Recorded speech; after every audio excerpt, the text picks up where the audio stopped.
Hey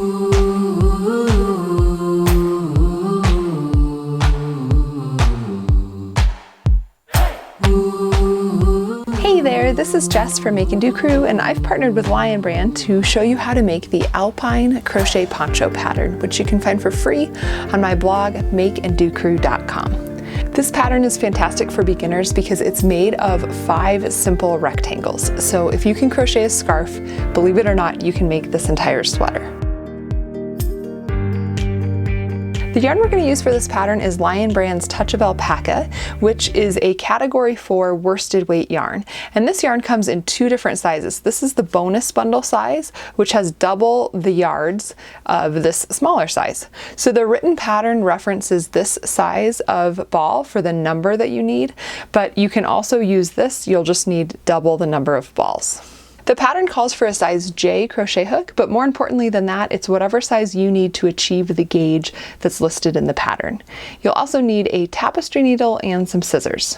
While we work, you're going to want to have access to the free written pattern, which you can find on my blog, makeanddocrew.com, and I will also link it in the description box below. And if you're more of a couch crocheter, you might want to purchase the inexpensive ad-free PDF, which is formatted for easy printing, and it also includes a stitch chart of the main stitch that we're using in the rectangles, which can be super helpful if you're more of a visual learner. To get started, I'd like to give you a little orientation to how the pattern will work and what you can expect from this video. So the pattern is worked, like I said, in 5 rectangles, and the first rectangles we're going to work are the main fronts and backs. So as we're working the first rectangle, it's going to be the front and the back of the poncho, and then we'll make a second one that's identical that will be the front and back of the opposite side.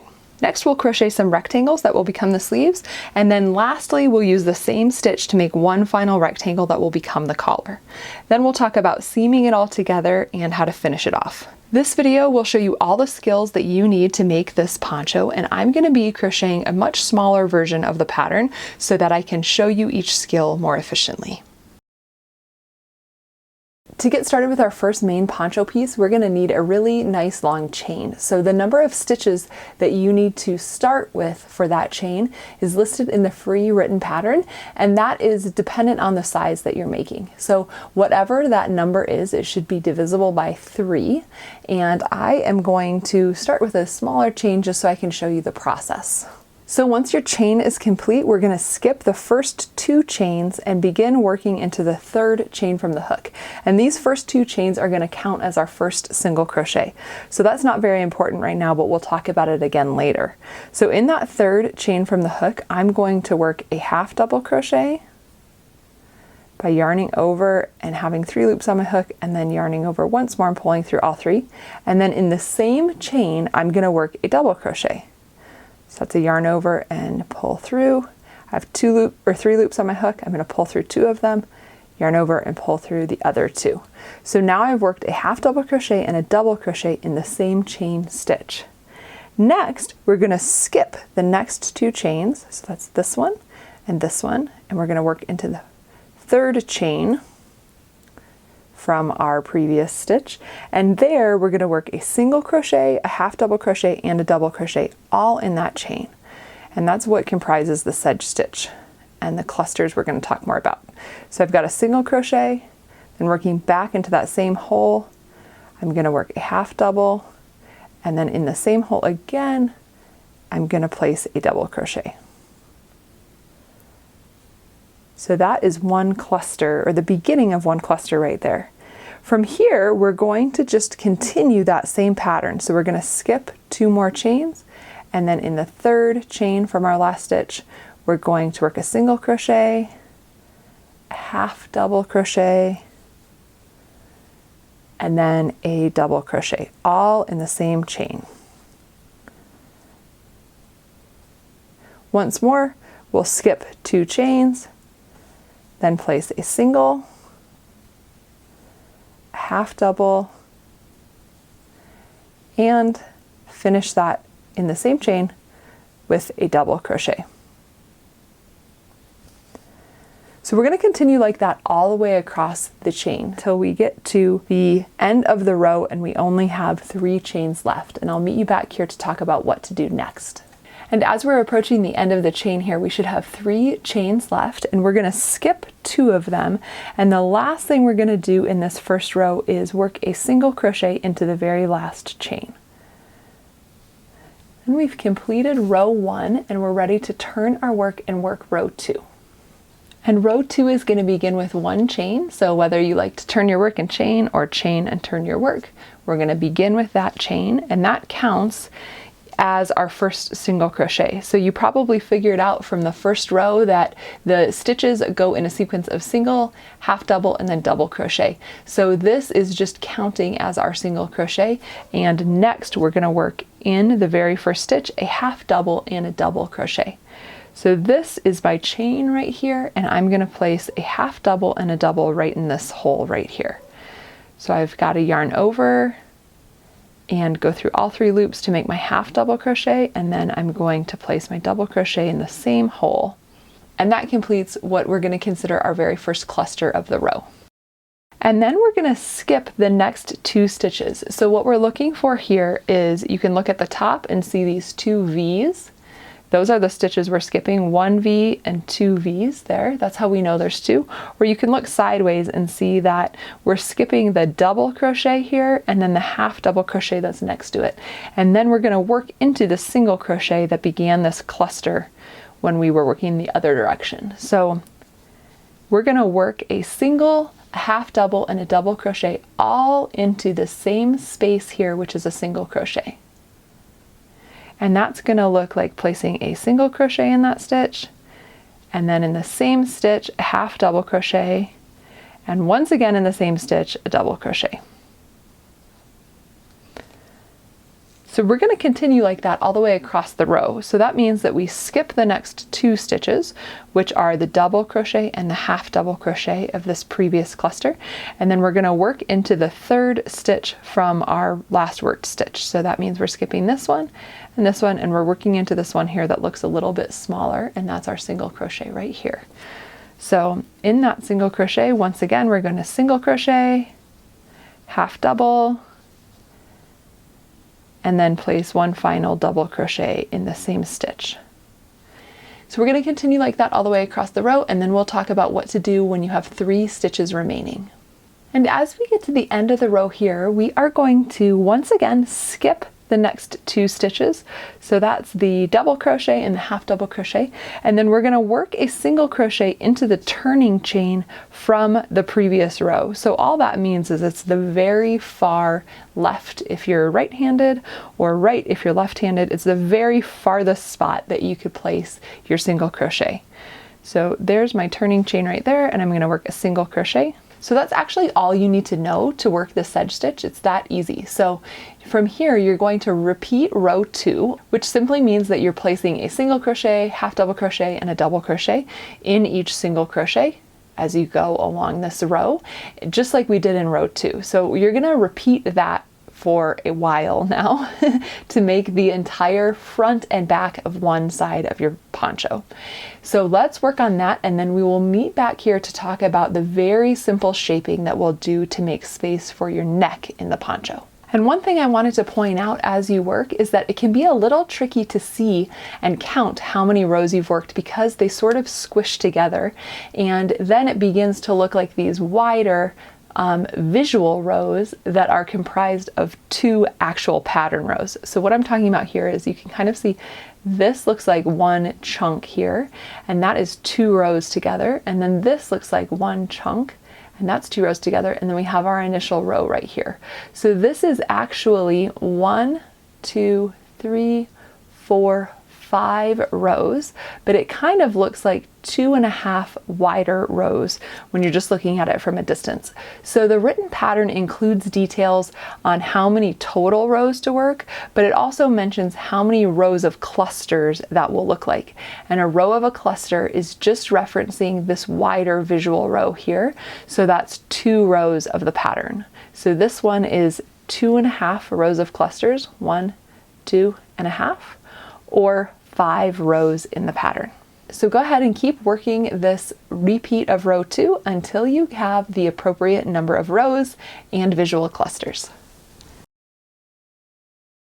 And after you've completed the correct number of rows, it's time to do what's called in the written pattern indent for the neckline. And that simply means that we're going to work a section right here that is a bit, that's going to make the poncho front a little bit wider, and then a section right here that's going to make the poncho back a little bit wider, and that's going to leave a little hole right here for your neck. So to begin the poncho front, all we need to do is continue where our yarn is already attached. And with our yarn already attached, we're going to work the same pattern we've been doing. We're just going to not work it all the way across the row. So I'm starting with a chain 1 here, and then I'm going to do a half double crochet and a double crochet in the first stitch. So this is obviously very familiar. We're going to skip the next 2 stitches, work a single, half double, and a double crochet in the next stitch, and we're going to continue like this for several more clusters. So the number that you need to work for your size, once again, is listed in the free written pattern, and you're going to just keep working like that until you get to a point where you've worked enough clusters and you're going to stop, and we're going to turn and work the other direction. So I'm going to quickly finish up the next 2 clusters. And then once you're at the point where you've worked as many clusters as the pattern states, you are going to skip the next 2 stitches here and work 1 final single crochet into the single crochet that comes next. So what that means is you're ending your row just like you typically would when you reached the turning chain at the other side of your row, but we're just kind of ending it prematurely so we can turn and work in the other direction. So I've placed that single crochet there, and now I'm going to chain 1, turn, and work in the opposite direction, and we're going to work a row just like we have been. We're just not going to have to make it quite so long. So I'm going to do a half double crochet in my first stitch, because that's how we start every row, and then a double crochet in the same stitch, and then I'm going to skip the next 2 stitches, single crochet in the next one, followed by half double and a double. So this is all the same thing we've been doing all along, and you can continue like this until you get to the end of the row. Then you'll place a single crochet in that turning chain, and you're going to work rows back and forth now just across the front of your poncho. So this is my little very small front, and I'm going to work rows back and forth like this. And once again, the number of rows that you are going to work is listed in the free written pattern, so you can check that out. And once you've completed those, you can fasten off, leaving a really long tail, like a 25 to 30 inch tail is great, so that you can use it to seam the front of your poncho together. And once you've fastened off for your front here, then we need to reattach the yarn to work the section of the back indent to leave space for the neck right here. So we're going to reattach our yarn over here, and by doing so, we're going to need to skip some clusters, which in the written pattern you'll see for your size, it tells you to skip a certain number of clusters. And we're counting those by calling this, like this is 1, 2, 3, 4, 5. So it's kind of a vertical visual row like that. That's a cluster. And when in the pattern, if say for example it tells you to skip 5 clusters, you would skip 1, 2, 3, 4, and 5, and then you would be attaching your yarn in the 5th single crochet from over here. So if you remember that each cluster has a single crochet on the edge of it. So we've got 1 here, 1 here, 1 here, 1 here, 1 here. So that's 1, 2, 3, 4, 5. And the most important thing here when you attach your yarn in this single crochet is just to make sure that you have the correct number of clusters empty, and that'll make the right size neck for you. To attach new yarn here, one of the ways I like to do it is just by having a slip knot on my hook and then inserting my hook where I need to in the stitch I need to work into. So I'm going to skip 3 clusters. So I've got 1, 2, 3, and insert my hook in that single crochet there, and yarn over and pull it through this, yarn over and pull it through the slip knot, and that attaches my yarn, and I can fasten it down. And then I'm going to start this just like I'm beginning a new row. So I'm going to chain 1, and then every new row begins with a half double crochet and then a double crochet in the same stitch. So we're going to half double right here, and I'm just working right over this tail as I go so I don't have to weave it in later. That's why I'm holding it with my fingers there. And then I'm going to work a double, That's just like how every other row has began. And next we're going to skip the next 2 stitches just like we always do and work a cluster into that next single crochet. So just like we did on the front part, we're going to work in the normal pattern. Back and forth is just going to be in a shorter distance this time. So I'm going to continue like this till I get to this end. I'll work that last single crochet in the turning chain, and then I'm going to work back and forth just like we did with the front, only working my back section right in between these 2 spots right here. And now the new end that I'm working into when I come back in this direction will be this turning chain that's right here at the edge of the neck. So let's finish off this neck indent, and when you do, you can follow the same process to make a second identical piece for the other half of your poncho. Once you've completed 2 poncho pieces here, you should be able to line them up so that the fronts, which are a little bit shorter, line up with the backs and they're a little bit longer, and then you have the hole here for the neck. So obviously mine's very mini, but you can see how this is going to come together. We're going to fold this and like this with some very long pieces left here for seaming, and that's going to be the main body of the poncho. So now we're ready to move on to using the half double crochet stitch to work the sleeves and the collar. And as I mentioned, we're going to use the same half double crochet stitch to work both the sleeves and the collar. So I'm going to show you the basics of that stitch, and the only thing that's going to be different when you're looking at the written pattern to make your sleeves and your collar is the number of chains you begin with and then the number of rows you work. But the basic stitch idea is exactly the same for both sleeves and the collar. So let's learn how to do half double crochet through the back loop only. So to get started with either the sleeve or the collar, you're going to need to check out the free written pattern to know how many chains you need to begin with. And for example, if you're working the sleeves and you want them to be a little bit longer, you can just work more chains than the pattern calls for. And if you want them to be shorter, you can work fewer chains, and that will adjust the length of the sleeves because we're working these back and forth this way, and the sleeve is going to be attached like over here at the poncho. So we're actually working the length of the sleeve with each row. To begin, I have a chain here that's my foundation chain, and I'm going to skip the first 2 chains, and then I'm going to yarn over and work a half double crochet in the next chain and all the rest of the chains to the end of the row. And in this pattern, we're not counting that chain 2 at the beginning of the row as a stitch. And as we reach the end of our first row here, we're going to chain 2 to start the next row. And now we're going to work in the back loop only of each half double crochet stitch, and that's what's going to give us that nice ribbed texture. So if you can see here, we have 3 places we could insert our hook. This is the front loop, this is kind of the middle loop, and then this at the very back of the V is the back loop, and we're going to work only through the back loops. So I've got my first chains here. Again, those don't count as a stitch, so I'm going to yarn over, insert my hook only under that back loop, yarn over, and then finish off my half double crochet. Again, yarn over to start my half double crochet, go only through that back loop, and then yarn over and complete my half double crochet. And you may be wondering, is this the back loop always, or how does it work when we turn the row?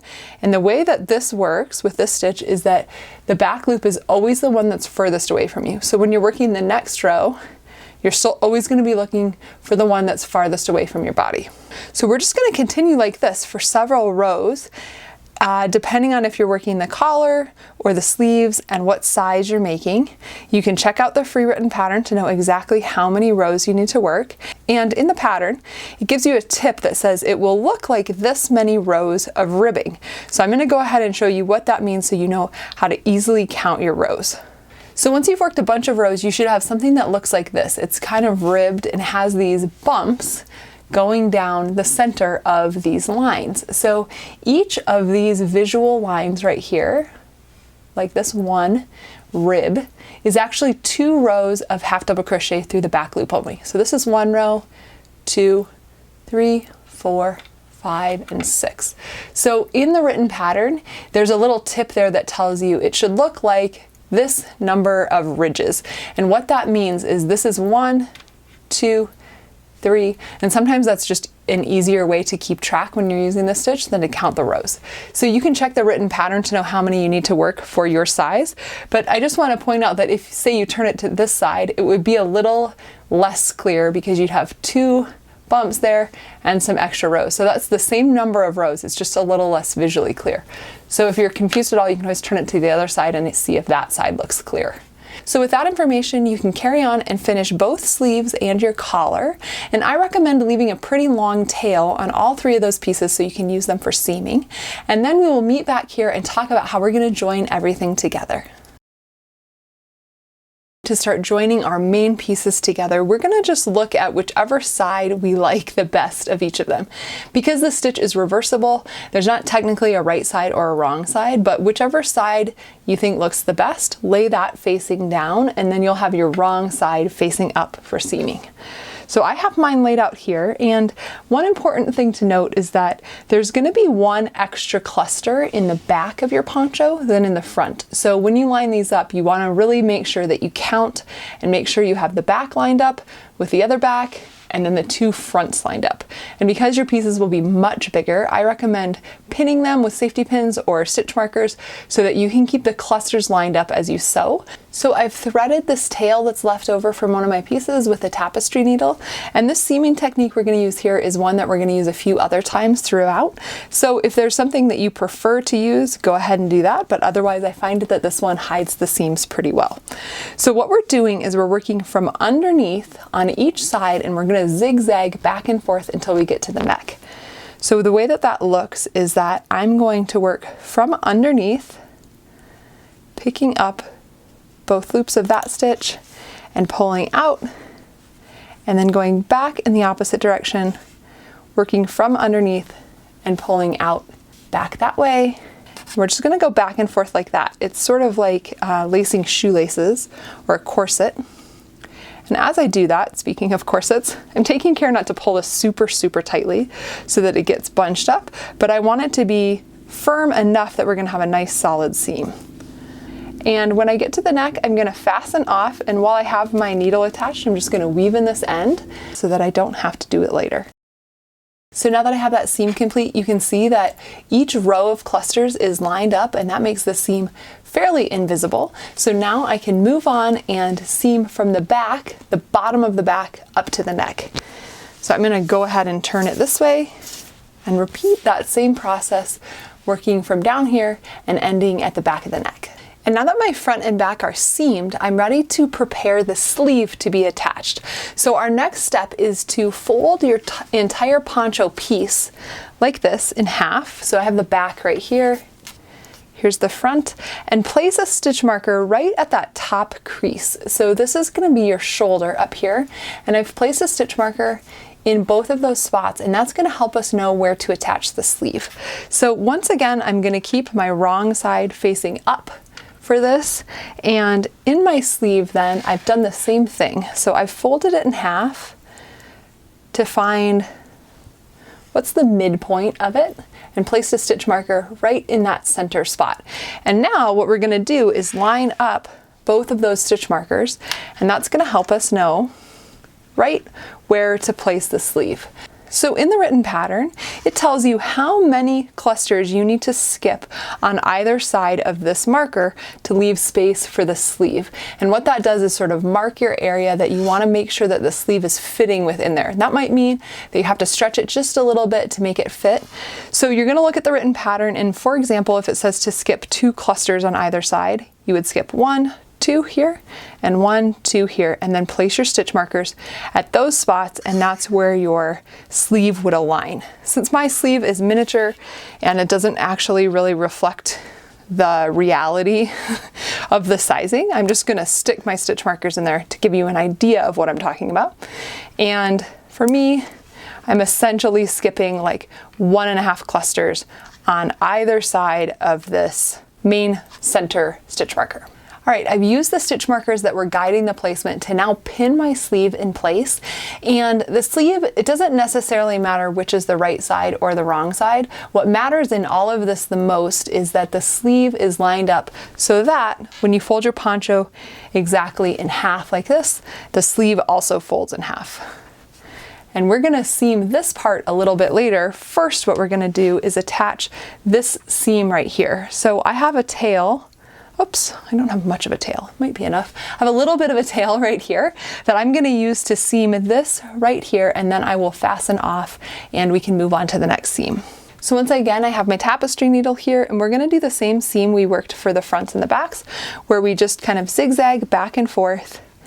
The stitches are a little different now because we're working into the raw side of both of these, and they're two different stitches, but you just want to pick up a couple loops of yarn on either side and continue to work from the bottom out to the top as you zigzag back and forth between the two sides. And once you've completed that seam, you can go ahead and do the same process on the opposite side for the second sleeve. And then we're going to go ahead and fold our poncho in half at the shoulder seam. So that's this crease right here. I'm still keeping the wrong side facing out so that all of our seams are on the same side of the sweater. So here my back is showing. It doesn't matter if your back or your front are facing you. We're gonna start over here and seam along the sleeve and then down the side of the poncho. So I happen to have a tail left here that I'm gonna use. And in the written pattern, it tells you how many clusters down the side you should work. So that's telling you where you wanna stop your seam to keep a little side slit open in the poncho. So in this case, I obviously don't have as many clusters as you do, but if I were counting them, I would count them like 1, 2, 3, 4. So you're going to follow the pattern to know how far down you're going to work, and then you'll fasten off and weave in your end and be done entirely on this side. Okay, so here we are with the sleeve. You can see I folded it in half, and because yours is much bigger, I would recommend using some stitch markers to pin this in place and pin the side of the poncho in place. But what we're going to do is work back and forth, and I tend to like to skip and not seam into these little loops that are left from our foundation chain, simply because they're just too stretchy and they can end up looking like holes in the sleeve. So I'm going to just kind of bypass those and work into the sort of meteor section of the stitch, which is right below. And from there, I'm going to work back and forth. And again, you can kind of do this however works best for you. This is sort of a variation on the mattress stitch. If I just zigzag back and forth like this, and I'm going underneath both lines of the V on this side, and then on this side, I'm just going through the slightly meteor part of my first row of half double crochet. So it's giving a little more support to that chain, and I'm just going back and forth and pulling it in and out. And now our sleeve is complete here, and I'm going to zigzag back and forth down these cluster edges, and we can work that stitch just like we've done the other, like the front and back pieces, for example, because we're working into the same kind of edge right now. So I'm just going to go under on both sides, under like that and pull it out, under like this and pull it out, and zigzag back and forth.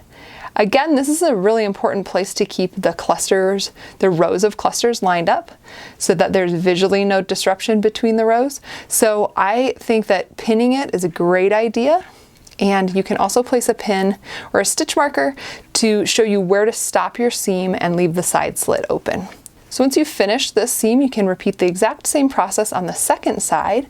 And lastly, all we have left to do is seam our collar on. So I'm going to show you something about the large sample here, just so you can get a better feel for the stitches.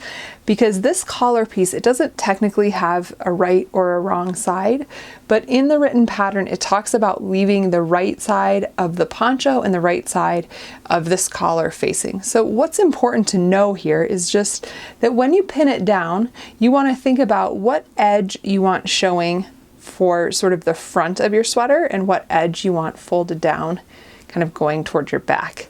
So it doesn't matter, it's kind of a personal preference what edge you like, but it's a good idea to take a look at your rectangle and think about how it's going to lay when it's all seamed as you're pinning it down. So when you read the collar section of the written pattern, you'll notice that it says that the collar should begin a certain number of clusters to the left of the seam. So all that means is that you count a couple of, 4 to 6 empty clusters, and that's where you start attaching your collar, and it's going to wrap all the way around the back, and then there should be some overlap where you put the front of the collar it should have about 3 inches of overlap right there.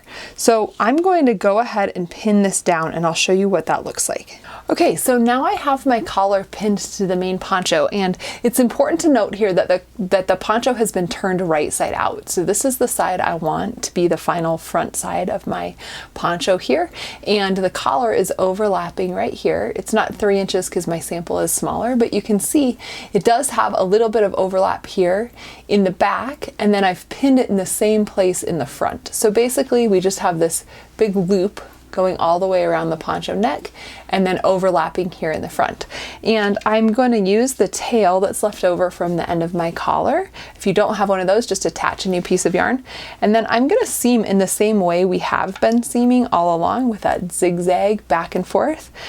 And I'm going to just work all the way around the neck. So as I'm doing this front little overlap section, I'm going to just work right into both of the pieces of collar that are right here. So I'm making sure that as I work back and forth, going up through the bottom and out the top there, and then as I'm working back this way, probably helpful to move this out of the way so we can see what's happening, I'm going to make sure that I pick up both the bottom and the top piece of the collar and pull through. And then we're just going to work in that zigzag stitch all the way around and then weave in our tail while it still has the needle attached. And once your collar's joined, it should look something like this, so you can just fold it over to make that nice turtleneck. And I would love to hear in the comments if this is your first poncho with sleeves, or you've long been waging a war against cold elbows and making ponchos like this for a long time. I really hope you enjoyed this video, and if you did, I'd love it if you gave it a thumbs up and subscribe to my channel. You can find lots more free beginner crochet sweater patterns just like this on my blog, which is makeanddocrew.com. Thanks so much for watching, and happy crocheting!